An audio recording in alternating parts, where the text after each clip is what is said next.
Parlez-moi de votre profession d'enseignant. Qu'est-ce qui vous a conduit à ce métier-là? Bien, métier de boucher, c'était un peu par gourmandise, moi, que j'ai vraiment commencé là-dedans. J'avais une curiosité de voir comment ça se passait, aller goûter un petit peu les charcuteries, etc. Puis après avoir vu ça, j'ai eu un intérêt tout de suite. Et puis là, c'est comme ça que la passion a commencé, ça a continué.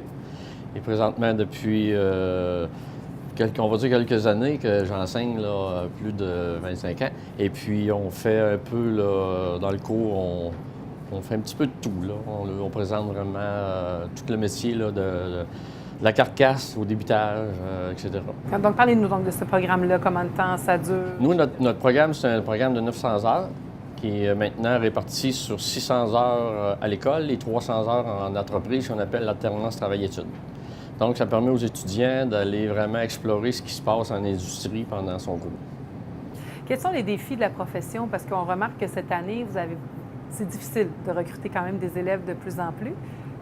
Qu'est-ce qui explique ça? Je vais quand même vous dire que ce qui est assez difficile, c'est, à part du manque de main-d'œuvre, c'est qu'aussi, on n'a pas les métiers de boucher ne sont pas encore assez reconnus. C'est mon idée. Pas assez bien rémunéré, entre autres. C'est pas assez rémunéré. Donc, c'est un peu le problème qu'on a. On a certaines chaînes, sans nommer personne, qui lui offrent le salaire minimum en partant, que moi, je trouve que c'est inacceptable. Parce que c'est quand même, ça prend une expertise là, pour faire des belles pièces de viande. Bien, on essaie de montrer quand même la base là, du meilleur possible, ce qu'on peut faire, comment récupérer certaines pièces de viande qui vont être plus rentables d'une manière que d'une autre. Donc, c'est tout vraiment le processus de A à Z, comment la travailler, comment bien l'offrir aux clients. On parle aussi des modes de cuisson, tout. Fait qu'il faut vraiment avoir une base là, adéquate avant de s'en aller sur le marché. Est-ce que c'est basé strictement sur la coupe, disons, pour les entreprises industrielles, ou on y va aussi pour... parce qu'on sait qu'on est dans un courant où on veut développer beaucoup les marchés locaux, l'abattage de proximité, je ne sais pas si on peut dire ça, mais oui, avec le respect de la bête jusqu'à la toute fin de la vie. Est-ce qu'on a pris ce courant-là au Pavillon de l'Avenir? Parce qu'il y a un courant qui est fort quand même. Oui, nous, on ne peut pas aller sur le côté industriel. Si on parle comme ici, dans la région, on a quand même une usine d'abattage de porc. Et puis, quand ils s'en vont en industrie comme ça, c'est qu'ils font toujours la même pièce de viande.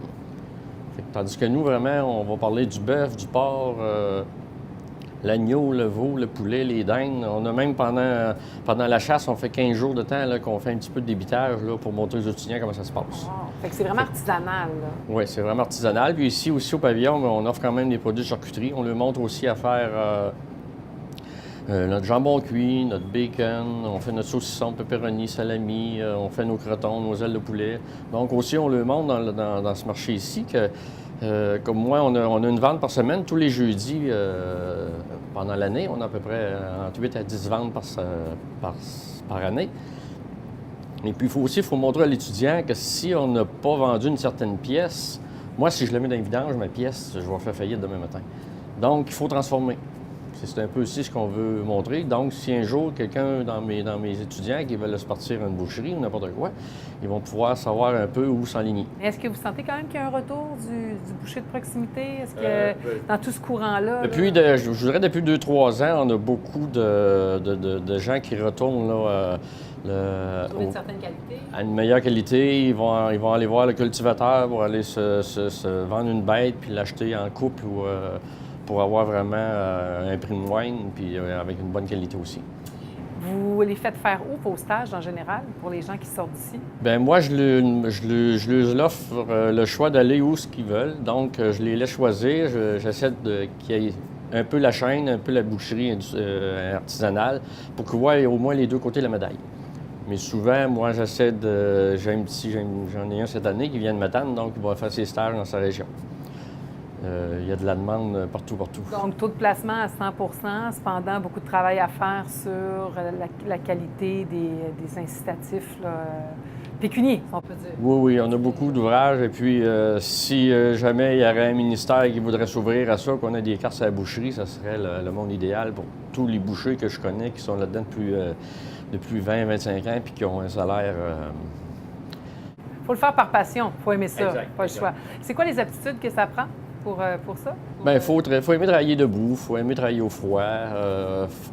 Si on veut aller en boucherie artisanale, il faut aimer travailler avec la clientèle. Ceux qui aiment mieux en industriel, bien, eux, c'est moins le service à clientèle. Donc, on a les deux choix aussi qu'on offre, là, selon les aptitudes de chaque individu. Moi, je le dis, selon ce que je vois en toi, tu serais bon dans tel secteur. Je te verrais, toi, une vente au comptoir, le service, tu as une belle personnalité, tu parles aux clients, tu es bon, puis tu présentes bien tes produits. Fait que c'est un peu comme ça que je les enligne. C'est important de justement de bien connaître ce qu'on fait, d'être capable de l'expliquer. Puis ça, c'est pas un commis qui va faire ça.